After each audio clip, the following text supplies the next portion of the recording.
the progress of this. Of course, on the day of the launch, the chairperson told us that there were polling stations that had delays in this exercise because of glitches. Now we want to see whether these polling stations have also commenced with the exercise, and of course very many other details we want to know about this exercise. Now stick with us as we get into the discussion. With us is Richard Nsuube, a senior electoral officer and public relations. We are glad to have you this morning. Thank you, Edwin. Yeah. Good morning. I'm glad, and it's my pleasure to be hosted here to talk about issues that are electoral in nature. And because you know that we are in the period of elections, and we have to be in touch with stakeholders to get to know what we do, how are we doing it, so that when it comes polling day, and any other electoral activities, people are with us and they know what we are doing. So we are glad as Electoral Commission that you've given us this space to engage and talk to Ugandans. Thank you so much. Okay, we are delighted. Last time we saw the Electoral Commissioner opening up the first ever regional office in Arua City. Yes. Someone would really want to, and they would ask themselves, why do you have to open up such of regional offices, and why this regional office, and why? Okay, why? Why did we open in particular in Arua, or why do we open regional offices? Yes, I think the government has a policy that they want all MDAs to have their own homes because the government spends a lot of money in terms of rental fees. So we had the capital. Let me just put this one off. So we made the government gave us money, provided money for Electoral Commission to have our home. So in Arua, the local government had given us space, that availed us land for us to construct our own home. So when government provided this money, we thought it necessary to utilize that space so that we have our own home. Right now, the Commission has two structures that are owned by the Electoral Commission. Those are the storage facilities in Ntinda, and now our very magnificent home in Arua. Yes, so it's going to spread across the other 11 districts, because we have 12 regions across the country. So now one region is covered, that's Arua. And one of the reasons, because people were asking why Arua in particular, is because we've availed land in 2007, and that land has been kept until we got the money. That's when we started the construction of our regional offices in Arua.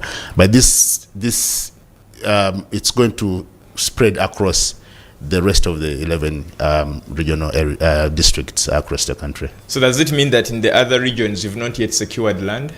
Yes, I think we have land in Mbarara and some other region. Some of the regions we've not yet got that land.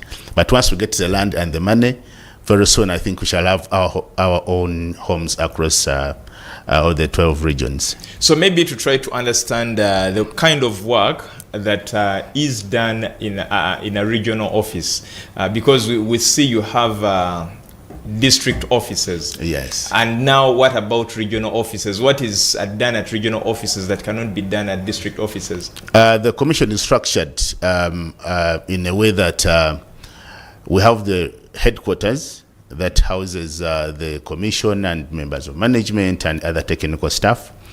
Then we also have the regional election offices. Those are the ones that manage the districts within that very region. So a regional election officer supervises all the returning officers across the entire region. So we have the 12 regions, and each region has a regional election officer that supervises, manages, monitors the operations of the districts within that region. So they are at senior level, the regional election officers. So what we do is whatever is captured at the district level from the villages, it comes to the district. Data is compiled, and then it's also forwarded to the regional offices. It's also, we work on it accordingly, and then so submitted to the headquarters. Okay. Yeah, so that's how we are structured. So each and every region has an officer called the regional election officer. Okay. Yes. Now, getting to the voters' updates, today we are getting into the 6th day, yes. Ever since the exercise commenced. Yes. And on the day of the launch, the chairperson of the commission came out and said that some polling stations, about 620, had a delay. Yes. Has the glitch being cleared by now? Have these polling stations also started the exercise? Yes, I'm glad to inform the nation that right now the exercise is ongoing across the 38 polling stations in the country. So we had some technical glitches, the technology, but we had the commission had already appointed the commencement day.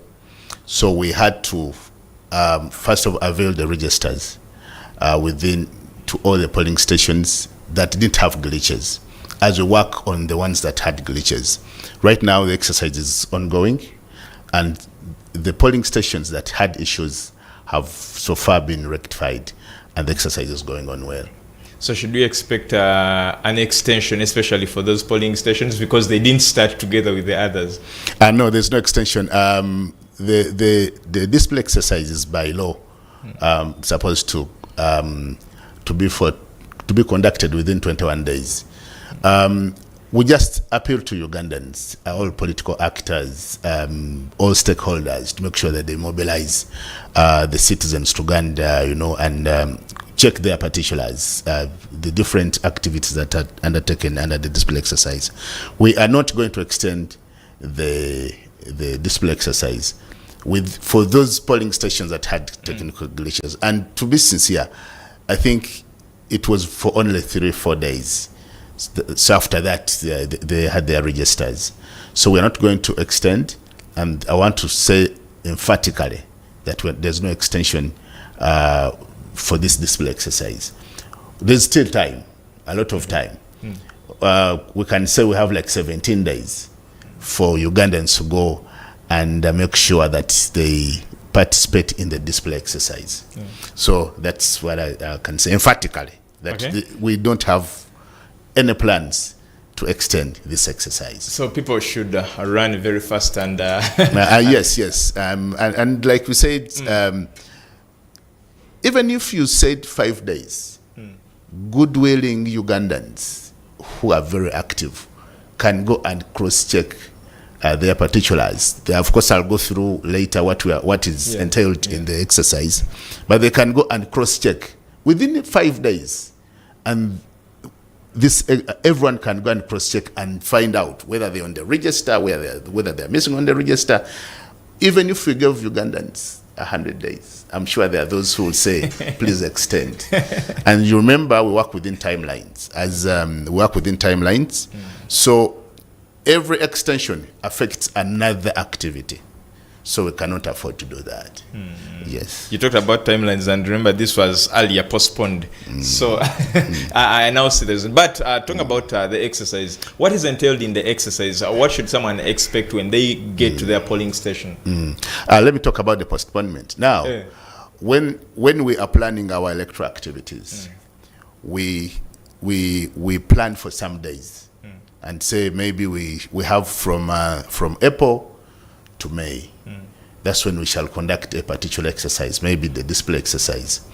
So within that time, commission appoints days or dates for that particular exercise. So we always have time for flexibility. Now this one, because we extended it, we cannot push it again beyond May, because it will affect the either the subsequent exercises. So right now, yes, we made some adjustments and extended, but now we cannot extend it because we extended it before it started. Remember, because we are planning. Now that it commenced, we cannot afford to have more extensions. Thank you, Edwin. The display exercise, like you said, it's commenced on the 25th of April, and it's going to conclude on the 15th of May. During the display exercise, to display in simple English is to show something to the public so that they see what you have or what you're offering them. I think in simple English, that's what I can say. The display exercise is taking place across all the polling stations in Uganda, where the commission displays the outcome or what has come out of the update exercise. During the update exercise, we called upon Ugandans to effect transfers, those who wanted to transfer to their preferred polling stations. Then those who wanted to participate in elections but had never registered. Ugandans were 18 years and above. So that exercise ended. Now, during the display exercise, we bring the particulars to the public, the registers to the public at each and every polling station, and let them know that this is what we have. You have to do the following. Go and correct and check the correctness of your particulars. Edwin, you may be Edwin Nsuube, and I'm Nsuube Richard. And maybe someone spelled my name as Nsuube Richard. So I have the time to correct. I don't correct the date of birth. No. I have to be very clear. We don't correct the date of birth. Why? Because that's not within our mandate. Okay. So we correct the correctness of your particulars. Then we also look at the photographs. Technology is not absolute per se. Like we said, even when we were planning the display exercise, we had some glitches. So technology can have, so you may find that your photographs or your photos are appearing against my particulars and mine are appearing against yours. So when we go, we cross-check and find out,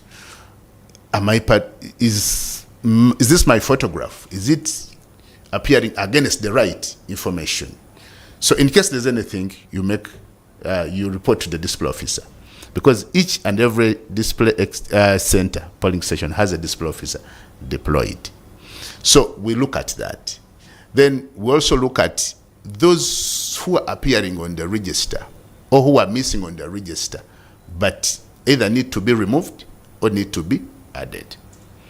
So we look at if I registered and I've been voting throughout.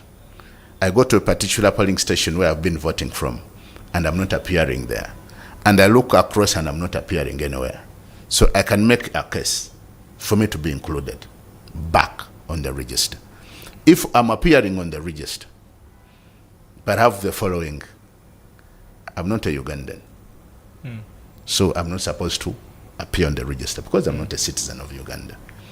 I'm below 18 years. Then which means I'm not supposed to appear on the register. Because we have so many, I don't want to call them Ugandans. There are people that we live with. They have been in Uganda for 20 years. Now they've become Ugandans in quotes. But in particular, legally, they're not Ugandans. So some of them find a way on the register. So I'll say that Edwin will come and say, Richard is my friend. We went to the same school. Even we played together. Even married here. But the truth is, he's not a Ugandan. So you put that case across, and the display officer is going to note these concerns. Then we have those who, for you to vote, you have to vote in a parish where you either reside or originate from. So if, for instance, if I come from Masaka and I want to vote, I have to vote from within that particular parish where I belong. So there are those who belong to, who are going to appear on the register. But They don't reside. They're not residents in that parish. And they also don't originate from that parish. So those ones will be scrapped off the register. But of course with evidence. So we also have... before you leave that, we will look at people, especially Yes. People in Kampala who keep on shifting. Yes. For example, 5 years ago or 4 years ago, they were in, let me say, Machingi. Yes. And now they are in Matuga. And that is where they reside. Yes. So if maybe they realize that they are no longer residents of residents of Machingi, what happens to such a person? Yet their voting place was Machingi and not where their origin. No, for you to, first of all, if you want to shift from Machinde to Matuga, the authorities you report to. You don't just move haphazardly. There are officers you report to, and the first office of contact is the LC1 chairperson. So the LC1 chairperson knows this is my resident. You understand? Yeah. So if you do not belong to that, to the villages within that parish, and the LC1s do not know you, then you're not a resident. 2, if you originate from Masaka, and now you're working in Kampala, we are very sure that people know that Edwin comes from Masaka. He's a son to so-and-so, he's a grandson to so-and-so. Even he has colleagues he grew up with. So there we cannot remove you. Why do we want to do that? One, we want to make sure that people who are voting in that particular parish really have to, they have the right, they are eligible. We also want to avoid ghost voters, because there are so many people who may appear on the register, but they are ghosts. 2, that's why we also have the other category of the dead. From 2021, 2022, so many deaths have happened. And those people are still appearing on the register. So now, this is the time for us to clean it and say, so-and-so passed on, and this is the evidence. If you adduce evidence, then that person will be removed.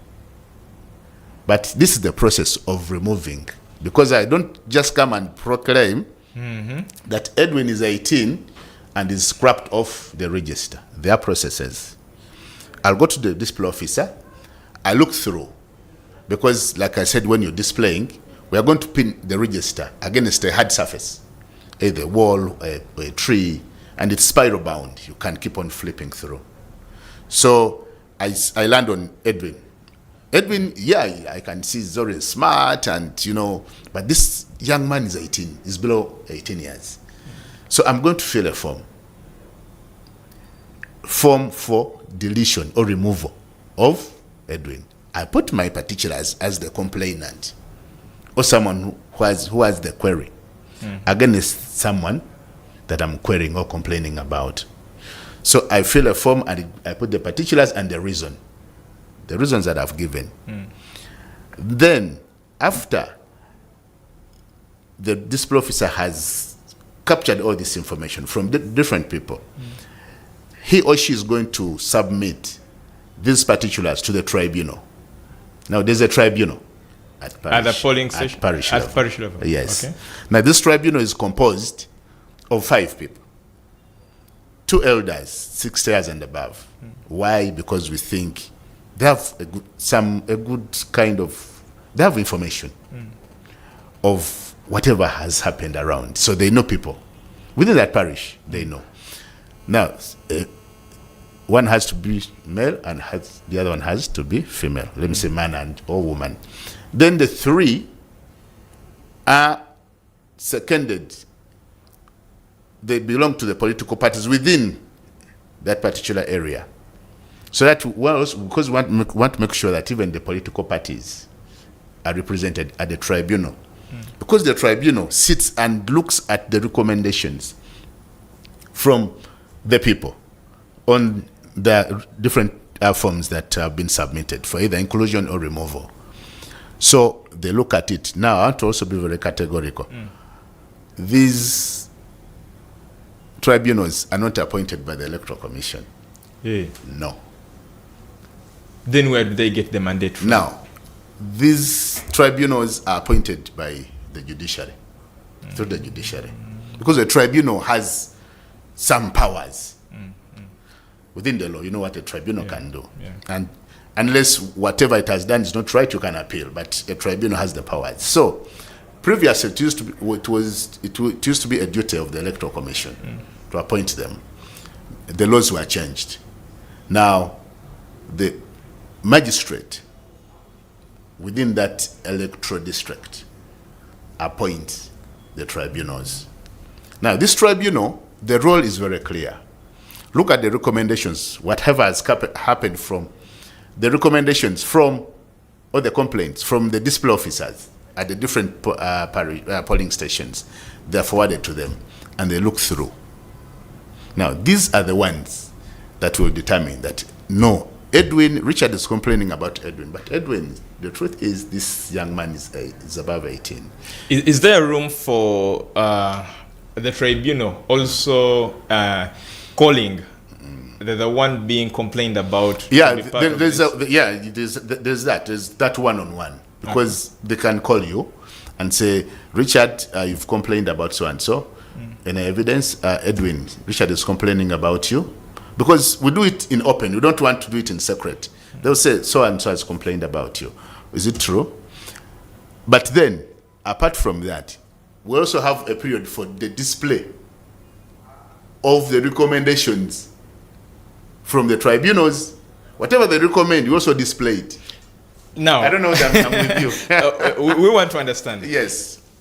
At what point does the tribunal sit? Is it during this process? Yes. So meanwhile, the tribunals are sitting in case of...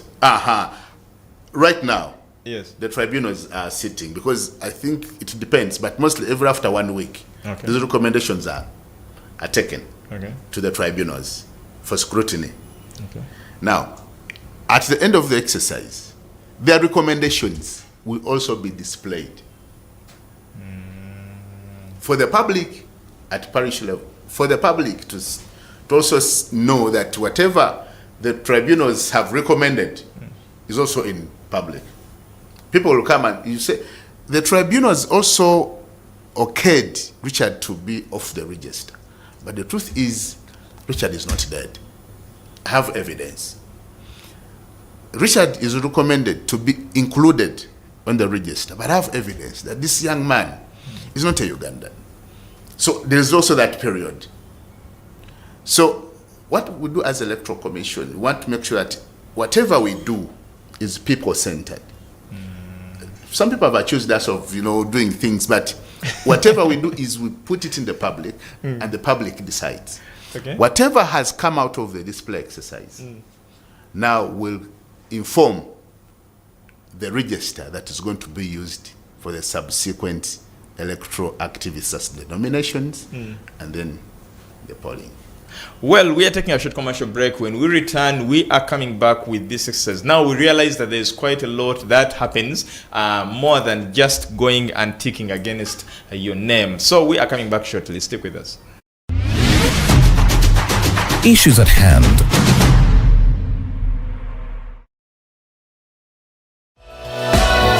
This is Church of Uganda Family TV.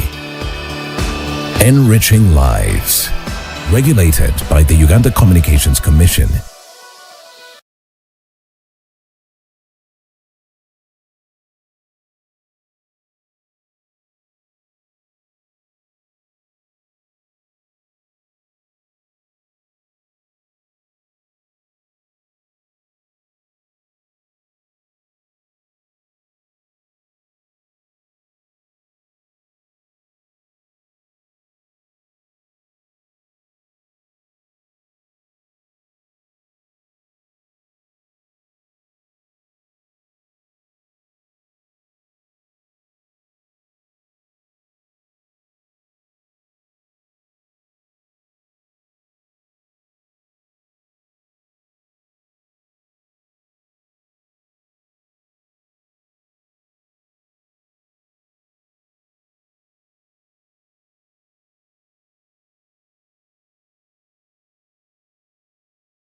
This is Church of Uganda Family TV.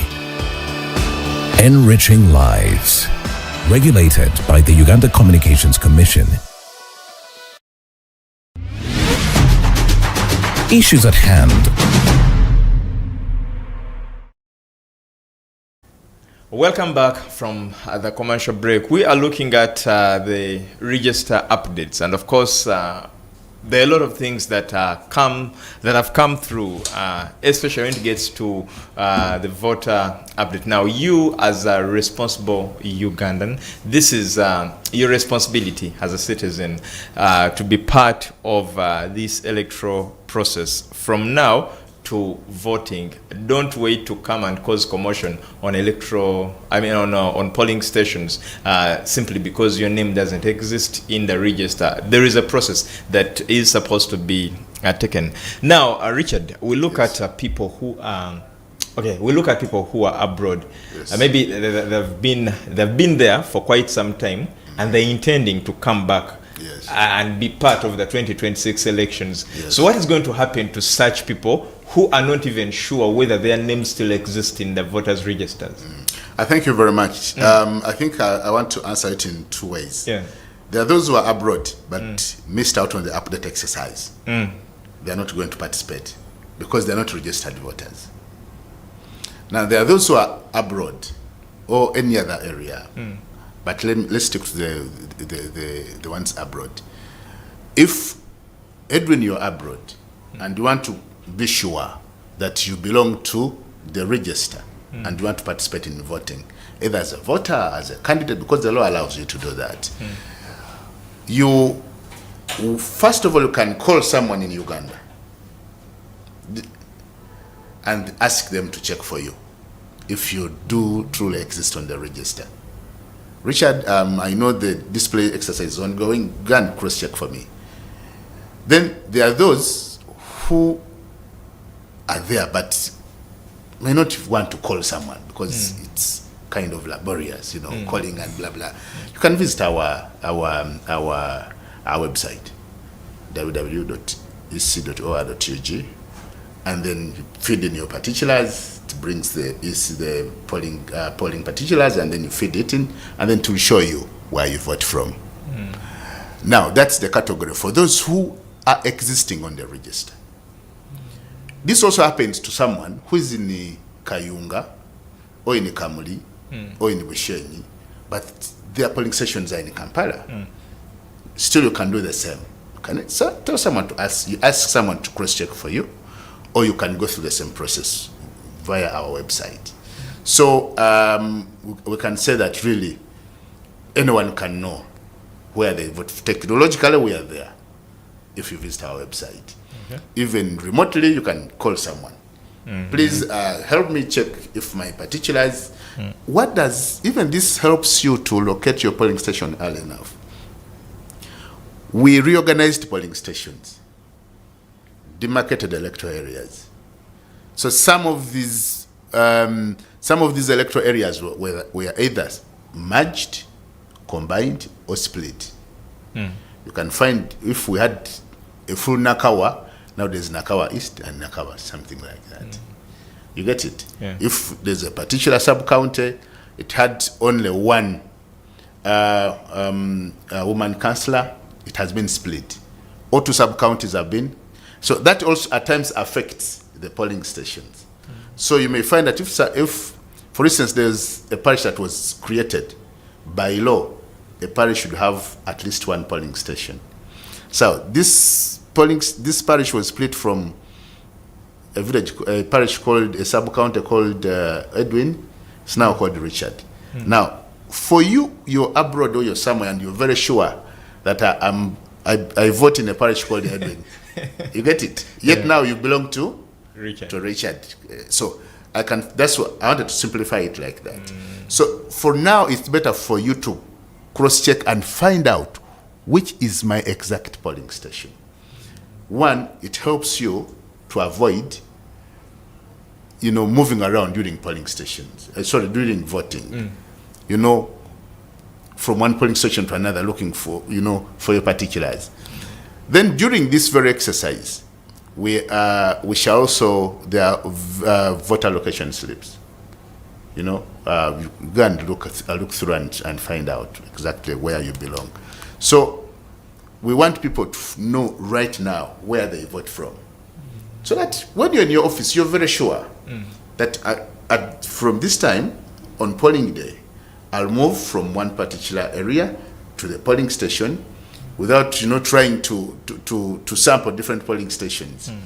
So this exercise, the display exercise, I think I didn't talk about it, is from 8 a.m. to 6 p.m. daily for the 21 days, including weekends and public holidays. Tomorrow we have a public holiday. Yes. So let people know. Actually, people should use public holidays to go and cross-check, because they're not, we assume during public holiday you're resting. So you can use that time to go and participate in the display exercise. Okay. Yes. There is another issue that came up.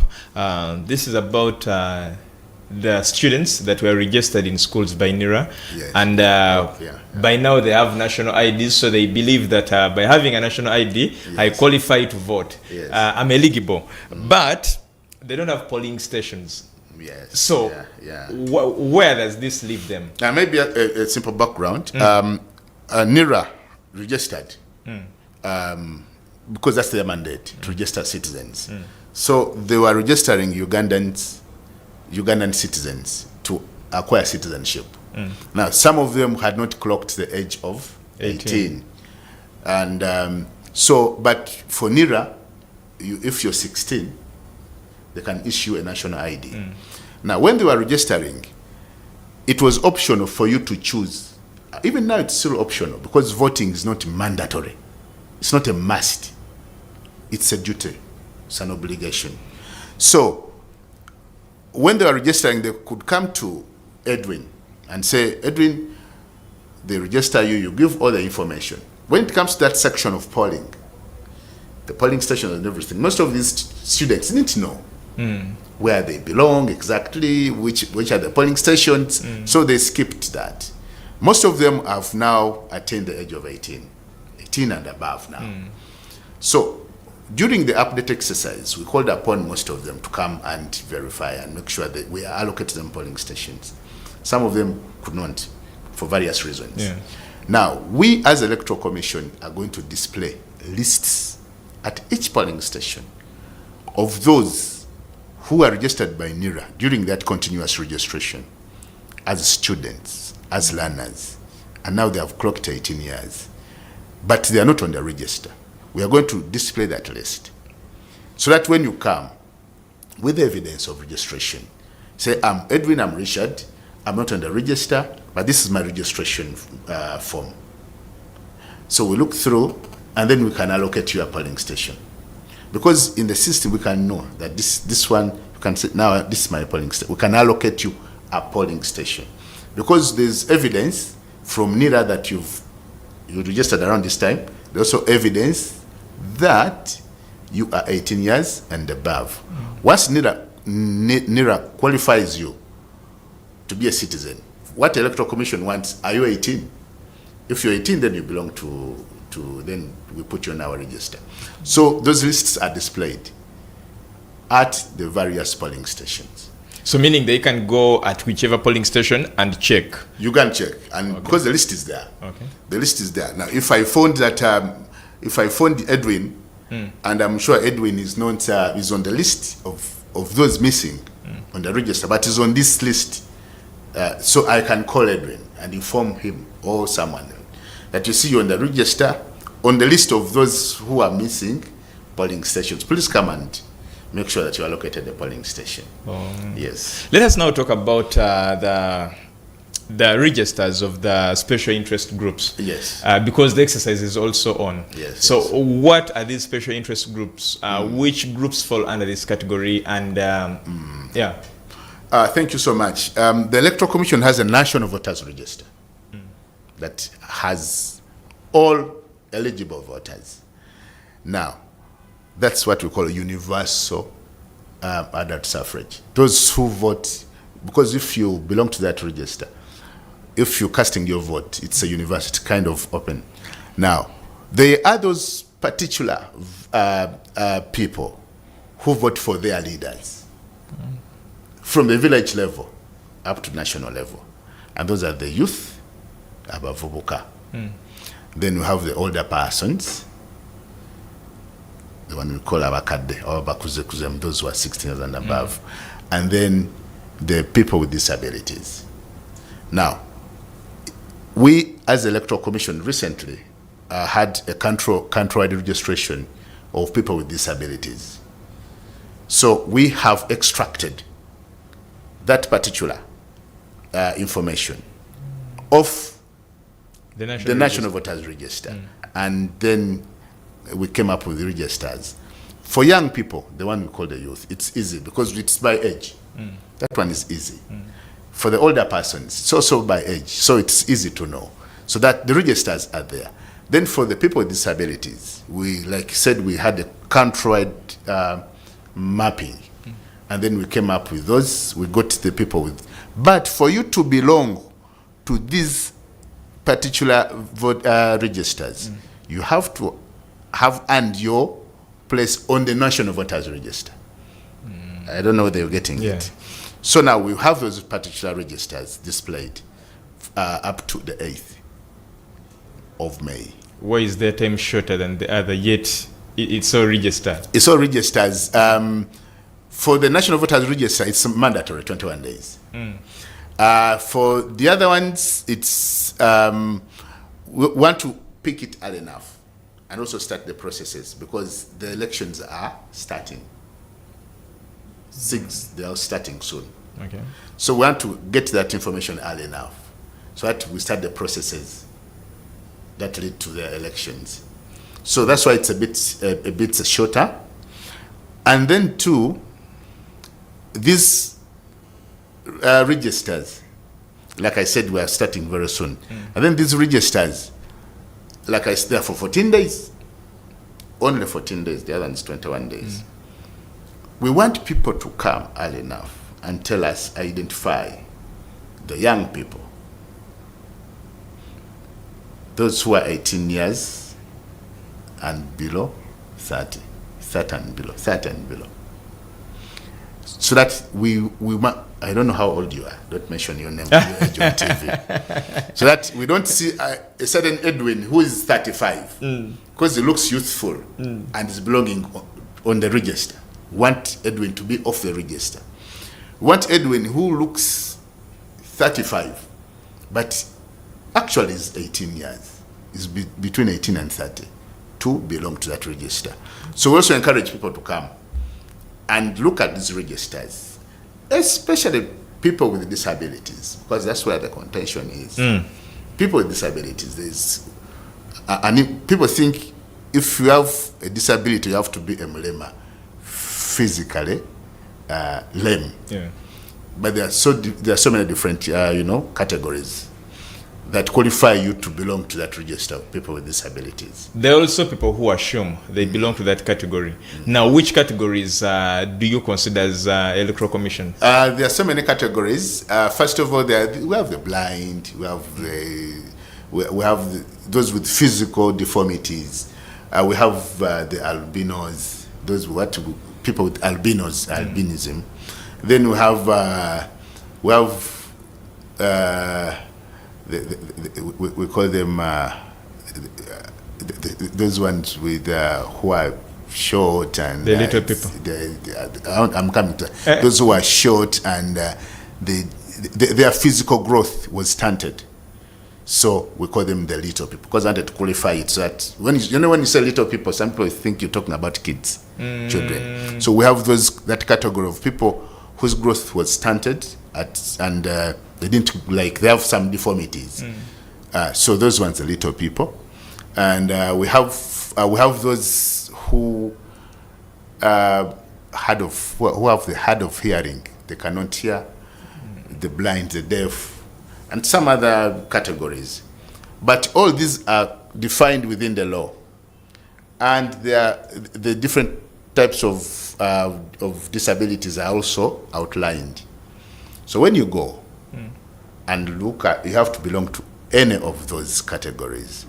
don't just wake up and say, because I'm not feeling well today, I belong to these people with disabilities. Because you have to have something that impedes your day-to-day activities, that stops you from functioning very well like any other normal person. Let me say, we use that word. So if you have such deformities, then you belong to that register of people with disabilities. But like I said, up to now, we still have contention. People think you have to be physically lame for you to do what? To belong to that register. But the other categories, like the ones that I've just mentioned. So we look at someone who maybe got an accident or maybe got an illness like cancer, and maybe their leg was amputated. That one qualifies. After you had done the survey and the mapping of persons with disabilities. Yes. So how do you update this person's details to belong to that category? It's very simple. If you're missing, for instance, if you had an accident last week and you got some physical deformities and you feel you want to belong to that register, either as a voter or as a leader, you present the kind of deformity that it's true, I'm missing on this register, but I have this kind of deformity.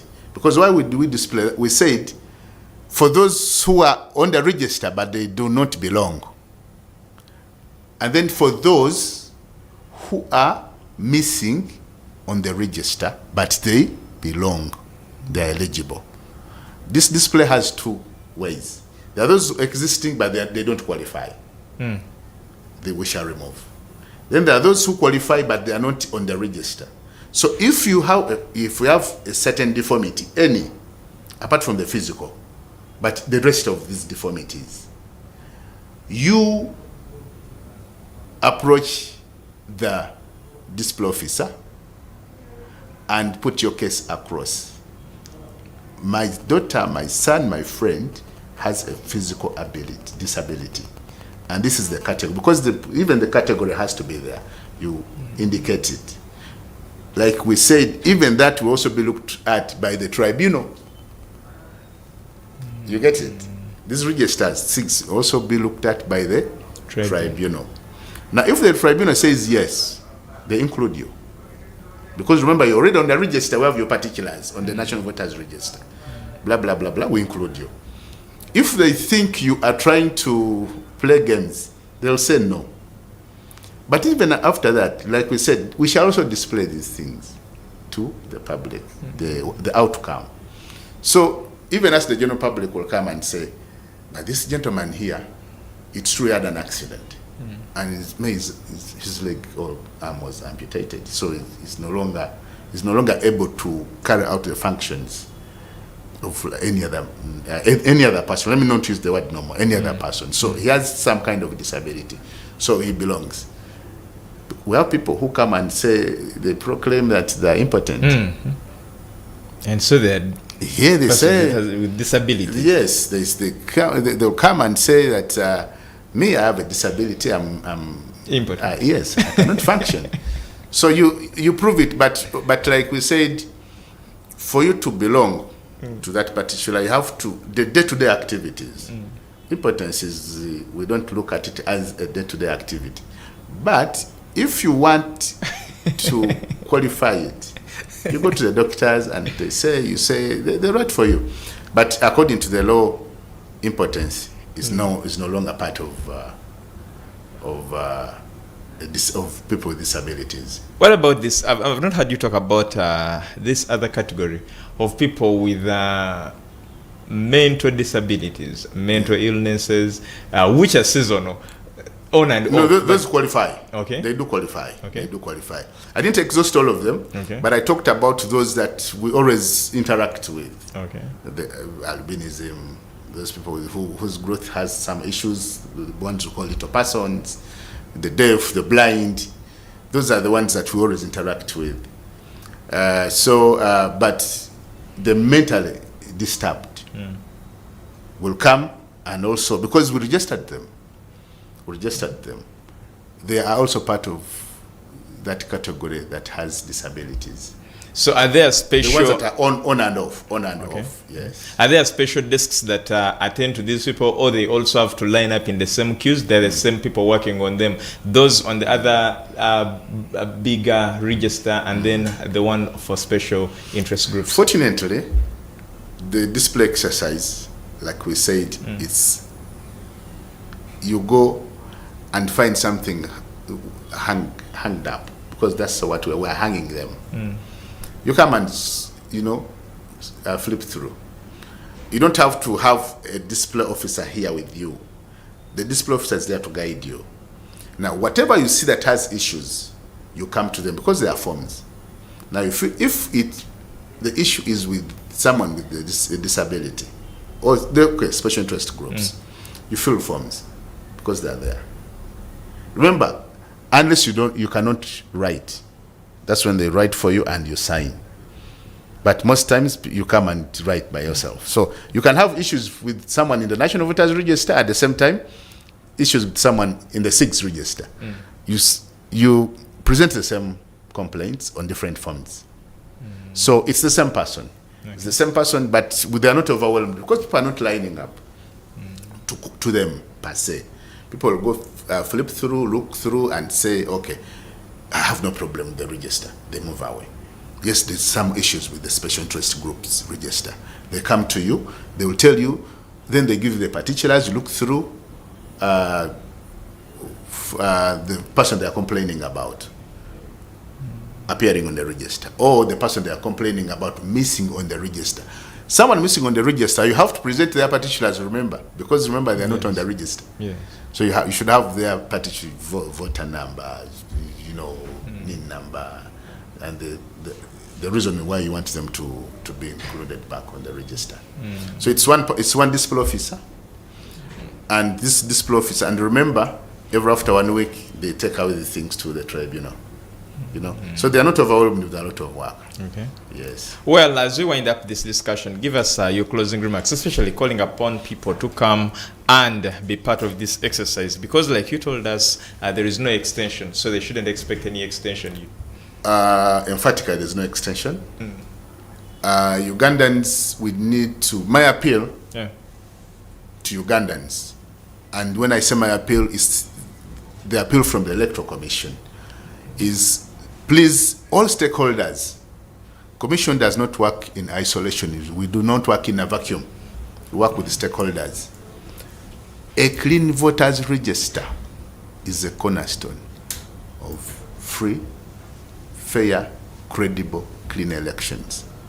Let's go and make sure that whoever is missing on the register, but it's supposed to be there legally, gets back.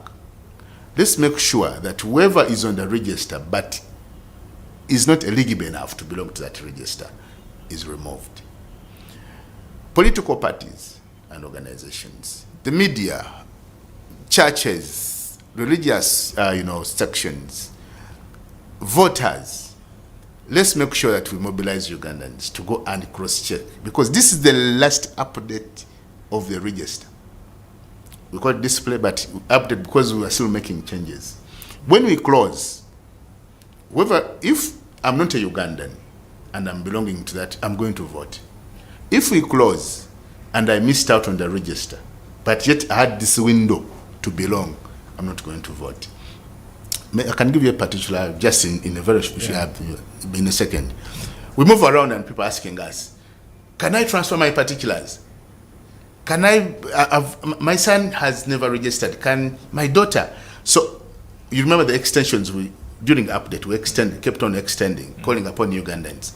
Now, those who missed out, who never registered, are going to miss out on the voting, for their leaders. So Ugandans, fellow Ugandans, the Electoral Commission appeals to all Ugandans, all stakeholders, to go and cross-check their particulars, to go and make sure that whoever is on the register but does not belong is removed. The dead the non-citizens, and the categories that I mentioned. Whoever is missing on the register but was previously a voter should get back on the register. So that at the end of the day, whoever turns out to vote, whoever presents themselves for leadership, are true voters of Uganda in the National Voters Register. Thank you so much, Richard. And now to your viewer, you've had it. If you want to be among the responsible citizens, then you should be part of the electoral process up to the voting. So vote, don't wait for only the voting. Be part of these pre-activities because they are the ones that determine your ability to vote on that day early next year. So you've had, and therefore tomorrow is a public holiday. Just in case you think your schedule is so fixed, at least spare some time, pass by at the polling station and update your detail. Edwin Austin Mukalas is my name. It's been a pleasure having you watching. I've worked with Brinko, I've worked with Esther and Patience. From the entire team, we wish you a blessed morning. Issues at hand